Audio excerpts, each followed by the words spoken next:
at Araxi Palmer's apartment in Middleburg, New York. At 129 Mountain Path, apartment 22. We've been here a couple of days. We'll be leaving before too long, but we've had a really nice visit.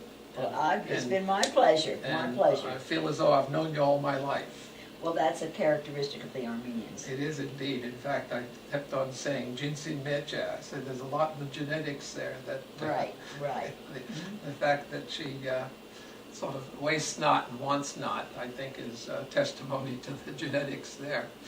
But you know there's a very strange story. In fact, it makes you believe in fate and accident or serendipity, whatever all. But not so long ago, I bought from a book dealer in North Dakota a volume written by Araxi Palmer, and it was inscribed by her to her friends, the Jacobsons, who she knew from Arizona days, I guess, although they did live in Fargo, North Dakota. Well, as it turns out, they've passed on, and the book was put up for sale somehow or other, and I just by fate bought it. So I used that as the beginning of tracking down Araxi, and I went into the internet and I put in Palmer, and it said A, and I said, well, I'm going to just go through the whole list of Palmers. I'm going to call them. But as luck had it, I got her on the first time around. Now, if that's not luck, I don't know what is. Did they have a Roxy? No, they had A. Just A. Palmer. A. Palmer. So I took the A and dialed you up, and you answered the phone. So here we are. As it turns out, her life story is one of those incredible stories, and she's documented at least some of it, with probably the most crucial part of it in terms of Armenian genocide history. And the book is entitled Triumph from Tragedy. And indeed, it's a remarkable story. Her birth mother, as she refers to her, died after having related her story of what she had gone through, which was horrible and traumatic. And poor little Araxi was just 3 months old or so? Not even that old. Not even that old. She was just a little baby. But I was Arpine to her. Yeah. And Mary gave me, who was working for the Near East Relief, she gave me the name Araxi. Mm-hmm. And I like the name Araxi. I like it better than Arpine. Well, as I told her, that Arpine means sunshine. And that would be a very good name for you. And what does Araxi mean? Araxi is named after the river. In fact, you've got a picture. But does it have a name besides that? No, Arax is Arax. I don't. There must be some root to it, but I don't know it. I love it. I've always liked mine. Arax. Of course, the Roxana would be more a westernized form of it. You see. But it's always been a conversational piece. No matter if I'm in a crowd of people and don't know anybody, they say, what's your name? I say, my name is Araxi Hubbard or Araxi Dutton or Araxi Palmer, whoever I was at that time. They want to know about it, and that I just have loved it all the time, ever since I've had it. But Mary Hubbard brought her to the USA when she left Sivas, but it's also significant to me that you said Mary decided she had enough of the Near East Relief Service that she loyally gave to the community in Sivas. Well, the reason, she would have stayed longer, but when she saw something very tragic that had turned her life upside down, she said, I can't stay here any longer. Should I tell me what it was? Yeah, please do. And she told me when I got a little older that she saw a Turkish soldier take his sword and take the point of it, flip a baby out of its mother's arms, throw it up in the air, and bring it down on his saber. And she said, I have never gotten that picture out of my mind. And she said, I just decided that I cannot stay here any longer. I must go home to America the Beautiful. And she took me with her. But you weren't formally adopted at that time. I wasn't formally adopted until I was 4 years old. So that's when she became formally Araxi Hubbard. And I didn't become an American citizen until I was 22. And what was the mentality on that? You came over on the SS Providence, right? Oh, I don't remember. The ship was the Providence, I think. I can't remember the name of it, but legal adoption does not make you an American citizen. Okay. And I did not know that. That's interesting. I had gone to a state teachers college. I had taught school for a year in a public school, and you have to be an American citizen in order to do that. And I went to my principal during World War II. Everybody had to be fingerprinted. I was one of the teachers that helped fingerprint everybody and took all their information for food stamps and sugar, what did you call those? The ration stamps. Ration stamps, and found out I wasn't legally an American citizen. And I went to him and told him the truth and told him exactly what had happened.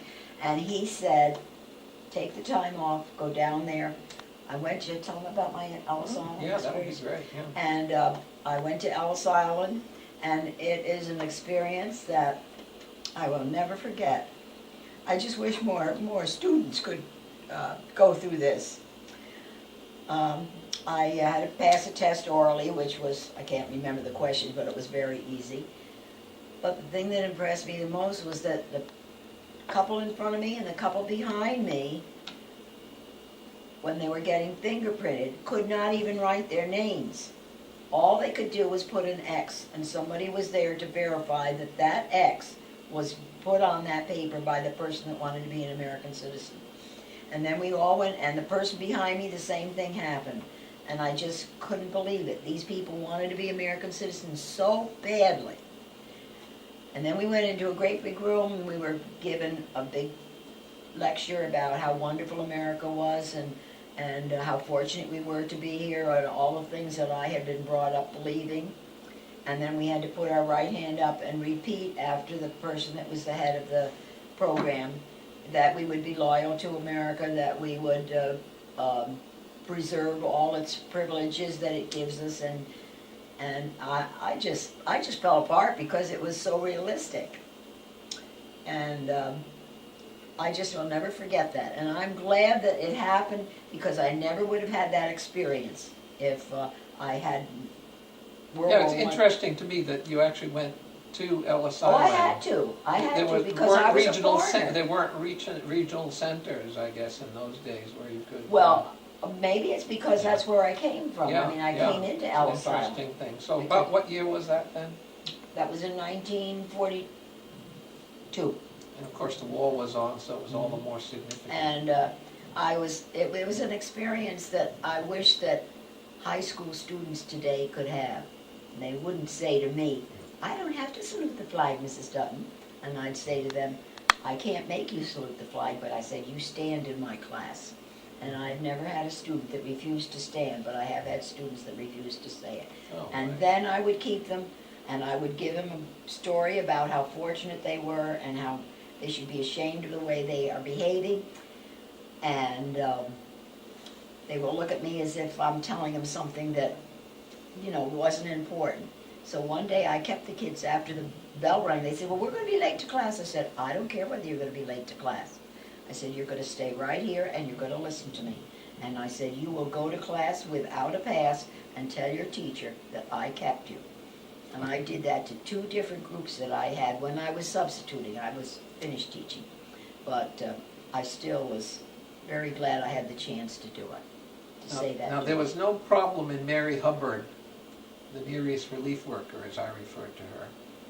Your adoptive mother adopting you as a single parent because she was No. not married, and of course now they're all up in arms. When I was in Ellis Island, and when we came to Ellis Island, of course, Mary got right off the boat and everything, but they kept me there for 3 days.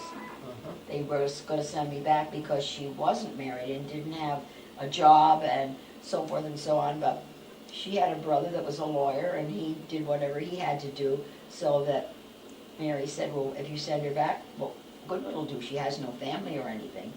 And so her brother, who was the lawyer, did whatever he had to do, and they let me come in the country. And which brother was that? Crescent's the second Okay. one. And he's So was Emma there also at the Ellis Island when the ship She came was there in? when we arrived, but she wasn't there when Mary, well, I don't know whether she was there with Mary when Mary went to get me, but they kept you up here there too, the girl that she brought to take care of me. What happened to you out there? You up here, You stayed gotta with get us the until sound in there. I was 7 or 8 years old, And one day she said to Mary, I want to get married. And Mary says, no, you promised that you would stay with us. And so she said, but I'm already married. And of course that upset Mary, but she got over it. But I mean, I was old enough so that she had done what she was supposed to do. And she lived in Whitensville, Massachusetts. And I did see her several times. Do you remember her last name by chance? The married name or single name? Well, I have it in the book, I think. Okay. It's in the book. Mm-hmm. It starts with an S, but don't ask me. I mean, Okay, they fine. all sound the same to me. Now, Araxi, your name, your legal name, I guess, when you came to the United States was Araxi Hubbard. And your mother, your adoptive mother, or soon-to-be adoptive mother, was Mary Hubbard. Right. Maybe this is a good chance to tell us a little bit about Mary and Well, how she came to go to Sivas and so on. Well, Mary was born and brought up in Turkey there were 8 children in the Hubbard family. And when 3 of the children were sent to America to be educated and to go to college and to stay with relatives.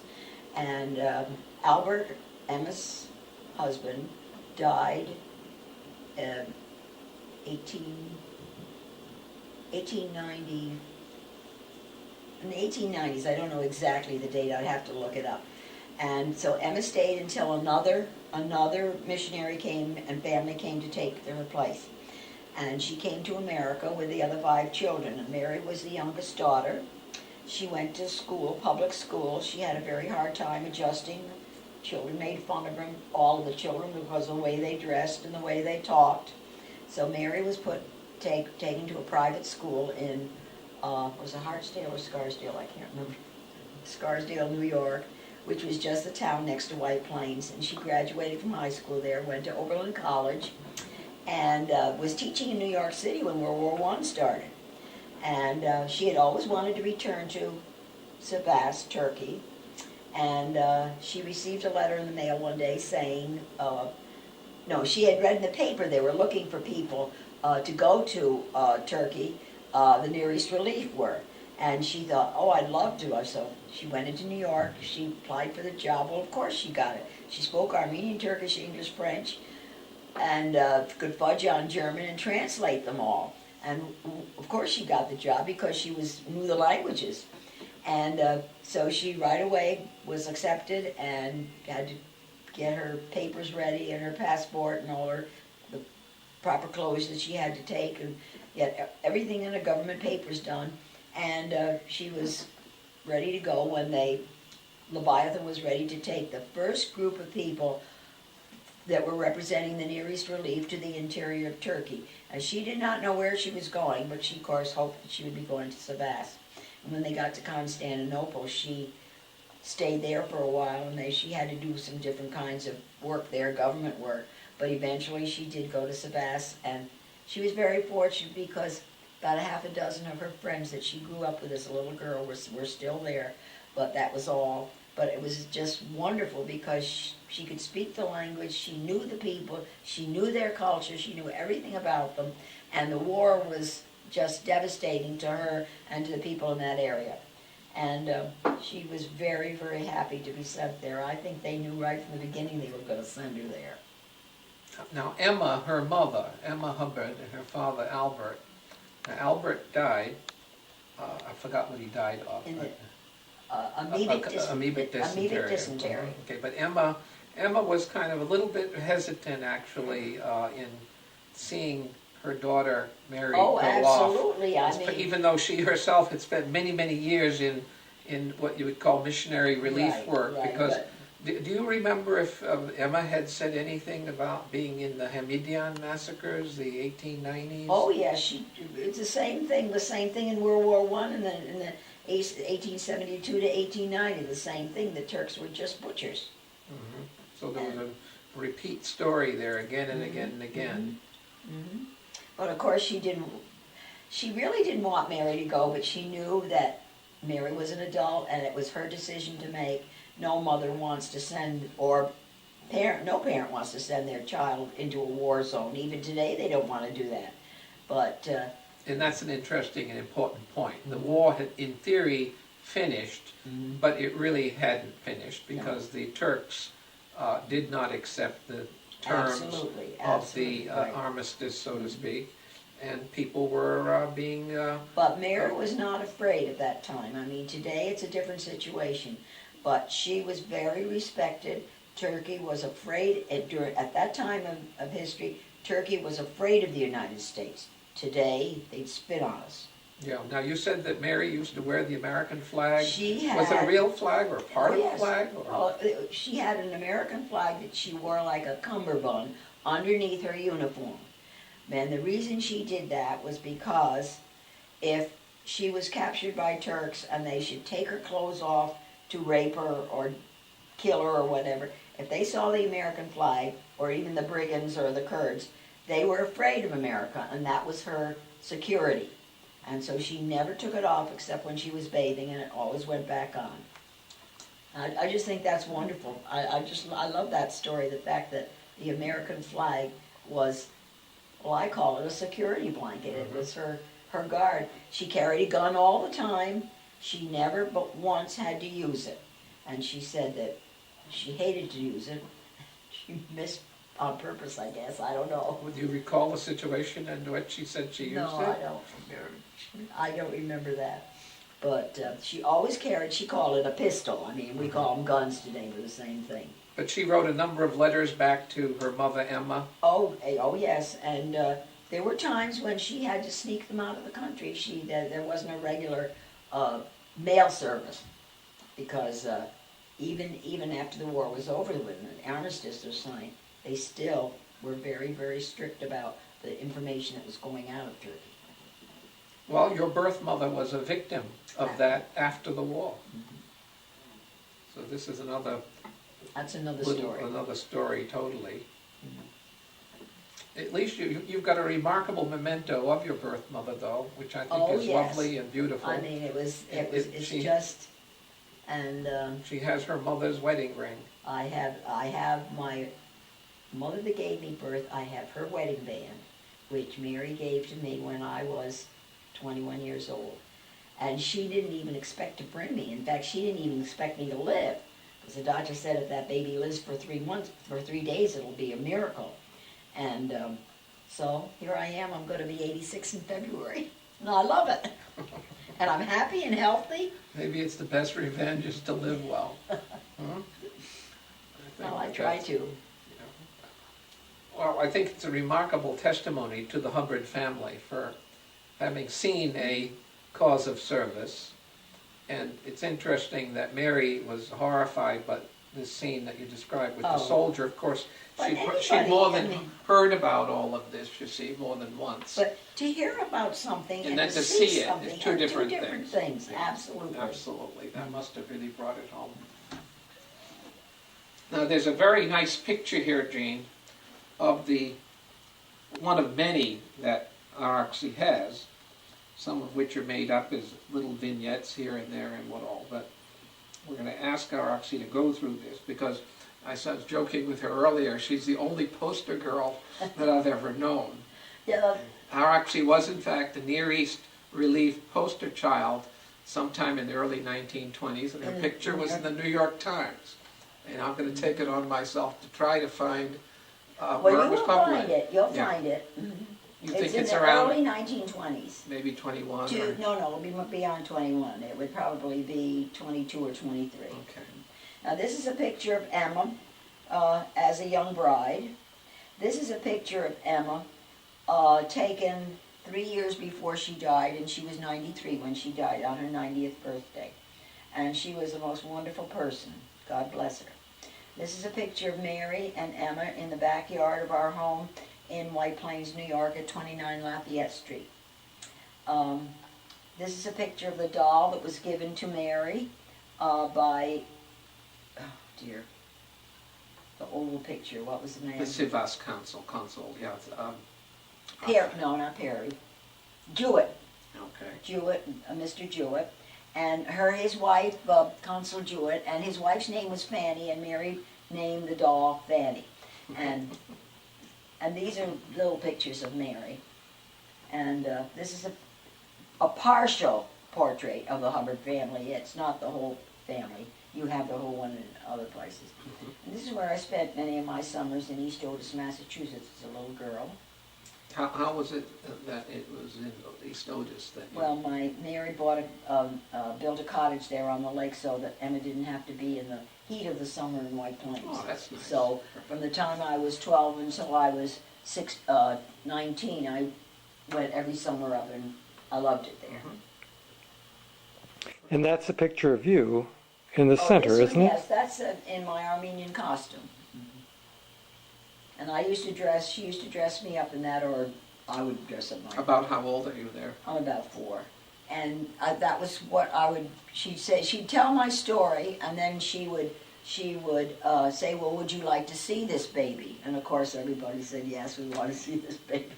And then I'd come down and the money would just pour in. And she raised over $3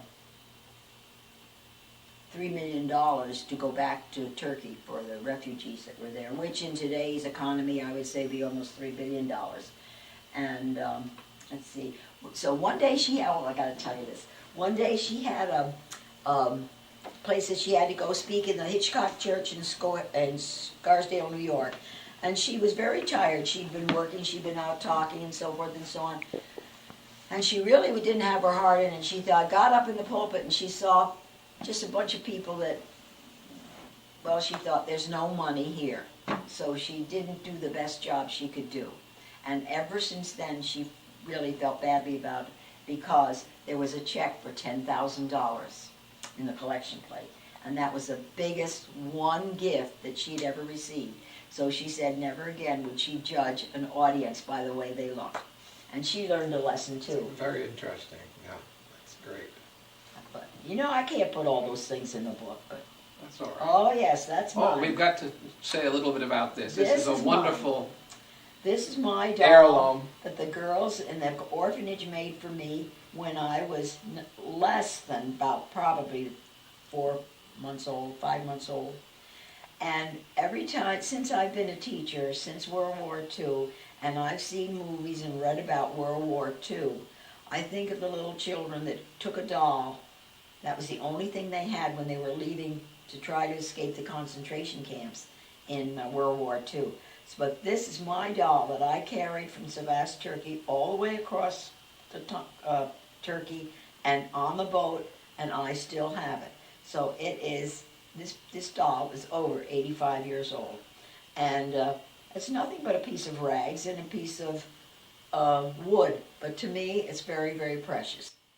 Roxy, could you show the different layers? This was all beaded on there, but over a period of time I'm playing with it. I played with it. I mean, it wasn't a museum piece. And here she has a little apron. Here she has skirt. And then girls and boys wore big pantaloons, I guess you call them, or bloomers or something. And this is made out of wood. And there's a coin in here. See, it's ripping here too. But I'm not going to take it apart because I'm not interested in what kind of a coin it is. But it's probably a Turkish coin or an Armenian coin. Did Armenians have money? Well, they did, but by that time you can rest assured it was a Turkish coin. Yeah. And one of the girls, this doll has real hair that's braided. Now, these braids are real hair that the girls in the orphanage that made this doll for me, they took their own hair and put it on my doll and braided it. So this is some little girl's, I would say maybe early teenagers' own hair on my doll. And she had a face printed on it, and nothing's been done to her. And she's in great shape in spite of the fact that a great deal, yes. Yeah. Did they put down your birthplace, Sivas, on your certificate of birth, do you know? If someone says, where were you born? Sivas. You were born in Sivas, but you really weren't born in Sivas. Yes. Was your mother in Sivas? I don't know, but that's what's on my birth certificate. Yeah, I think she was on... I was on a deportation, but that could have been outside of Sivas. Yeah, I think it was. It must have been.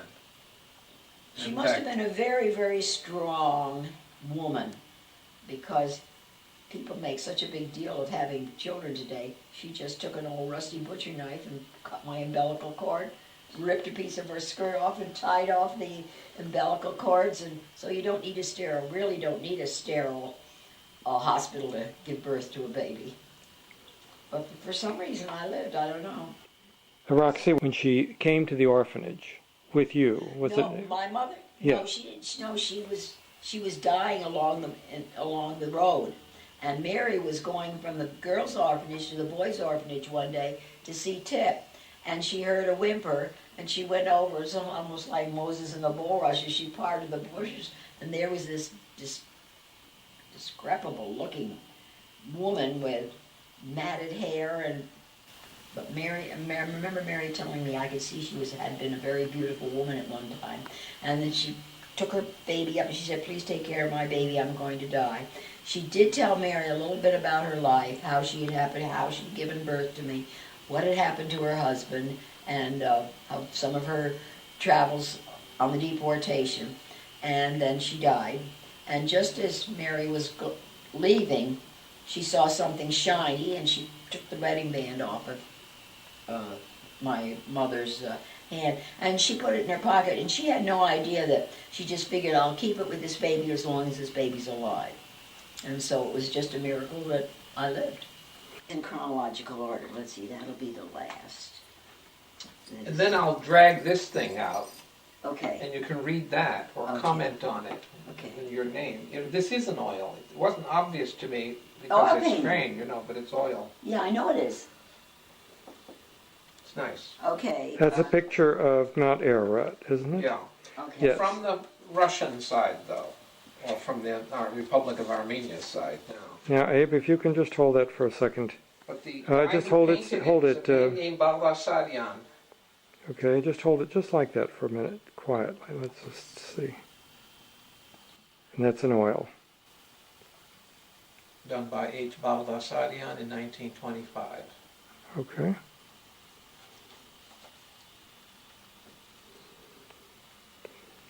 January 3rd, 1951, Mary presented me with this oil painting of Mount Ararat. And below Mount Ararat flows the Araxi River, which is the boy's name, and Araxi is the girl's name. And on the back, she wrote this note: Dear Araxi, this is an oil painting of Mount Ararat, the sacred mountain of the Armenians. It is where the Bible tells us Noah landed his ark. Through the plateau beneath Mount Ararat flows the Araxi River, also sacred to the Armenians. Many Armenians name their children after this river, Arax for a boy and Araxi for a girl. You are named after the Araxi River. I had this painting made for you through Mr. Partridge in 1925, while he was in Armenia. The artist spent his whole time just painting at Mount Ararat. I am passing this picture on to you, hoping you will love it as much as I have all these years. Your loving mother. Do you remember who Partridge was? Yeah, they were missionaries. Oh, okay. Partridges, yes. And I remember the Partridges coming and visiting us in White Plains when I was a little girl, when they came back from Turkey. All right, this is Emma's wedding ring that she wore, was given to her by Albert when she was married in 1872. They went to Turkey on their honeymoon as missionaries. When they were in Turkey, they had 8 children, and the first one, when it was born, they had a book. Albert delivered the baby, and Emma told him what to do. And when the second baby came, she read from the book and told him what to do.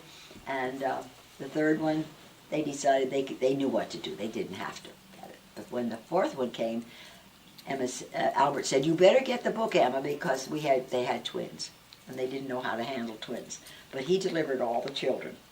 And this was Albert's watch chain that he had on his pants, and he had a big watch that he had that went into a pocket years ago. Men always had a watch pocket, but I don't know what happened to the watch. But this is the chain. It's made of solid silver, and it was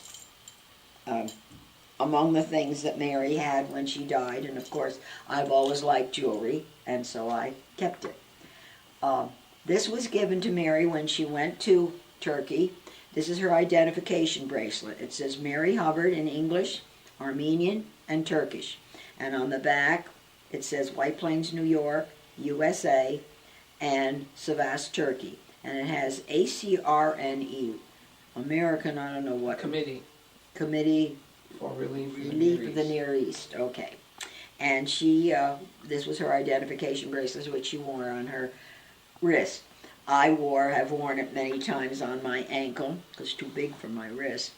And I treasure that, of course. And she found me with my mother, and this is the ring she took from my mother's hand, my own mother's hand, after my mother died, and she went back to the hospital to have the doctor take care of me. The doctor said there's no room in the hospital. The baby will only live for 2 days. Now that has hands, doesn't it? 2 hands? And the Armenian wedding band is the clasped hands. Like You can this. just hold that for while and just hold it so I can see that. Okay. And it's a conversational piece. I do wear it sometimes. When I go out and give speeches about my book, or when I was teaching school and teaching about the Near East, why I would take these things to school and show the children. I also would dress them all up in costume, which I have enjoyed doing.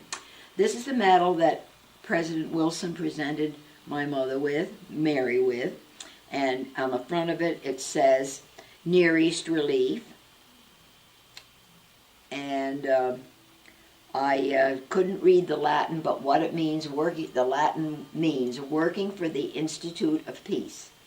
And that's what it says on the back there. And when Emma died, I was 23 years old. I can't remember exactly. And of course we had to go through all her things. We lived in a 14-room house on Lafayette Street. And I found these 2 stones. And my second husband, John Palmer, was a silversmith, and he put them in sterling silver for me. My first husband did not like jewelry, but my second husband loved it and made me more than I could wear at one time. Roxy, could you turn the ring in your, let's see, just turn it a little bit, so it'll reflect a little bit more light. Maybe to the, there we go, that's perfect. So they can see these. The 2 stones. The And stamp, it's they're got to. stamped, yes. And it's Arabic writing on there. And it's, was, I think, probably used for sealing wax, when you put sealing wax on the back of an envelope. Mm-hmm. Now, a lot of these things like this that Mary brought back with her, and Emma brought back, I said, tell the story about them putting them in the Armenians that knew that the Turks were coming. They wanted to take their jewelry and their money, and they buried them. Well, now they would bury their treasures in the roots of small trees. Now you must remember that this was in the late 1800s, middle 1800s, and also during before World War I. They would put them in little bags or cloth of some kind and put them among the roots of small trees, because the Turks would not bother to cut a small tree down for firewood. They wanted the big trees. And so that was the only safe place that they could put them. And some of the people did go back and get their things if they were fortunate enough to still be alive. And during World War I, the marketplace, they called it the bazaar, was loaded with all kinds of priceless jewelry and coins and brasses and coppers or whatever. And that's where a lot of the things that Mary brought back came from, that she'd gotten. And one of the most treasured things that I have is the huge, great big, huge Mongol. And my daughter has that now. And she enjoys the stories and the having things from a Now different that country. textile on which the And this material is located. particular piece of embroidery is called coarse village work. Now, what coarse village work is that anybody could do it. it wasn't, you didn't have to have any talent or anything. To me, it's absolutely gorgeous. I had many people want to buy it when I had them come to the house that I had an antique shop, and I just wouldn't sell it. And when Now, Mary brought that back, or is that Emma's? Mary. And I have quite a few things that I have a candlestick that's this high. The base of it's like this, brass, that screws together. Joyce has that.